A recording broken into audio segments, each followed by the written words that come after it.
Does Black empowerment lead to white backlash? To answer this question, I've enlisted the help of an expert, Chief of Staff of Black Studies at the University of Texas in Austin, Jackson Brown, to help trace times when Black people gained something in America and white people reacted poorly. In the early days of slavery in the Americas, slaves could, in theory, own land and had limited rights to travel.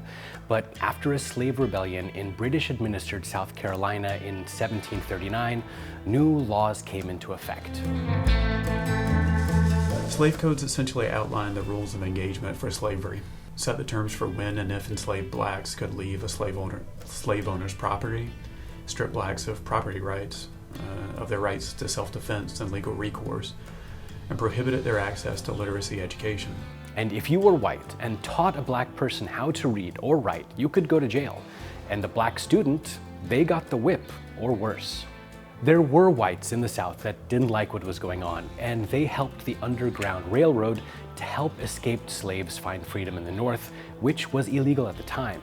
In fact, there was a constitutional provision for the return of these escaped properties to their owners. But then the Fugitive Act of 1850 changed everything. With white sympathizers now facing $1,000 in fines or 6 months in prison for being caught sheltering and assisting runaways, white Americans' assistance became less reliable for Black fugitives.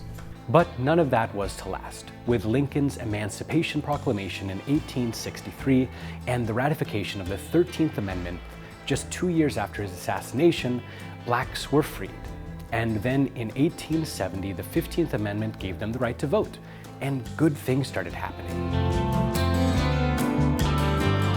This same year saw the election of Hiram Revels, the first Black congressman elected to the U.S. House of Representatives, who was elected from the state of Mississippi.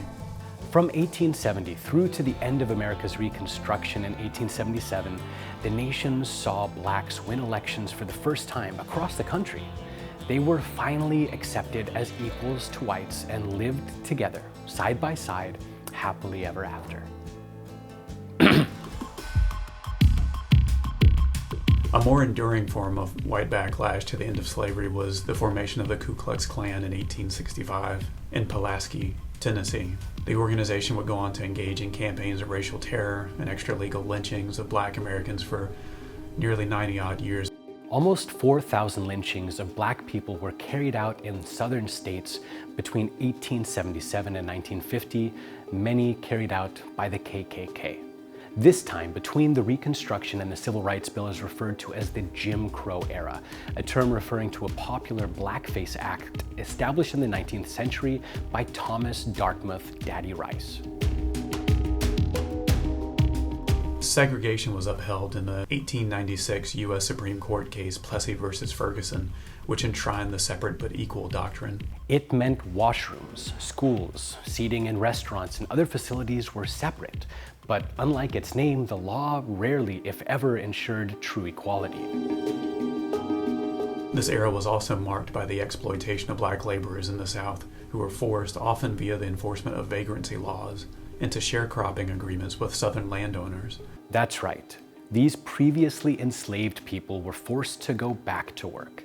In some cases, they had to return to the same plantations they had just been freed from because they were legally vagrants who didn't own or rent any land or property. Now, African Americans moving north were forced to accept lower wages than whites for the same job, and the influx of cheap labor did nothing to help their white counterparts feel secure in their careers. This resentment spilled over in what's referred to as the Red Summer of 1919, a series of 24 white extremist riots against Black residents of various mid-Atlantic, Midwestern, and Southern cities. And Blacks weren't even safe when they built their own communities, however strong and thriving. In 1921, a mob of white people entered the Greenwood neighborhood of Tulsa, Oklahoma. They bombed and burned an entire 35-block area, including what was known as Black Wall Street, to the ground. As a result of the riots, 800 people were reportedly hospitalized, 6,000 Black residents arrested, leaving 36 people dead.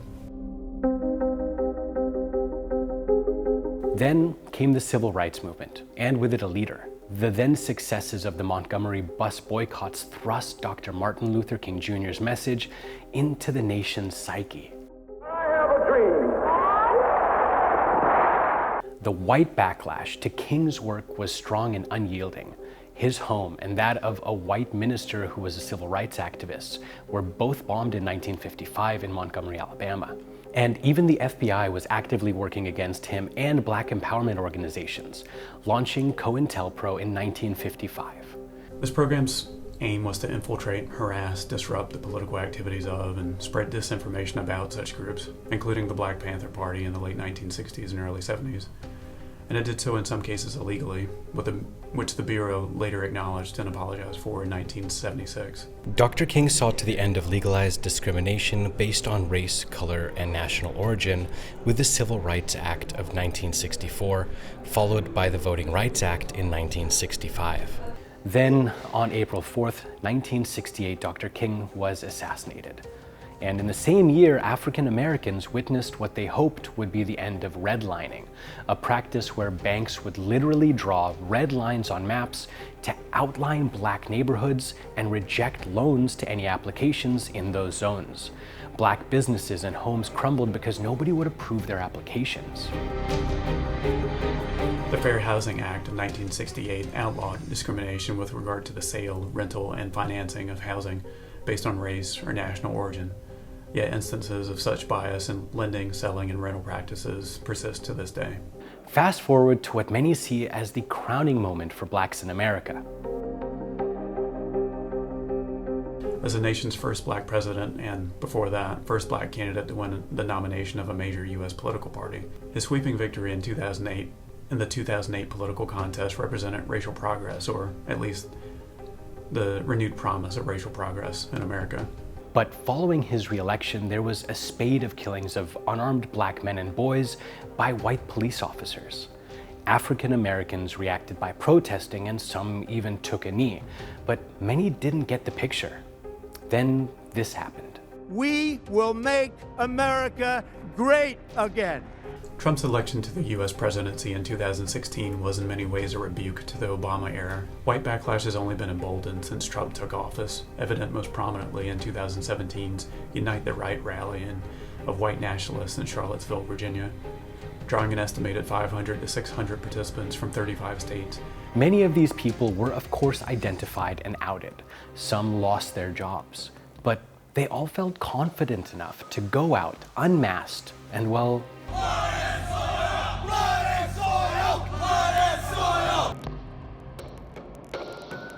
today, some new state voting laws have been accused of targeting the ability of minorities to vote in order to swing elections.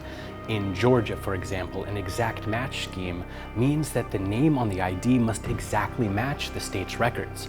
Even a missing hyphen means the registration is flagged. And guess what? 70% of those flagged voters are African American.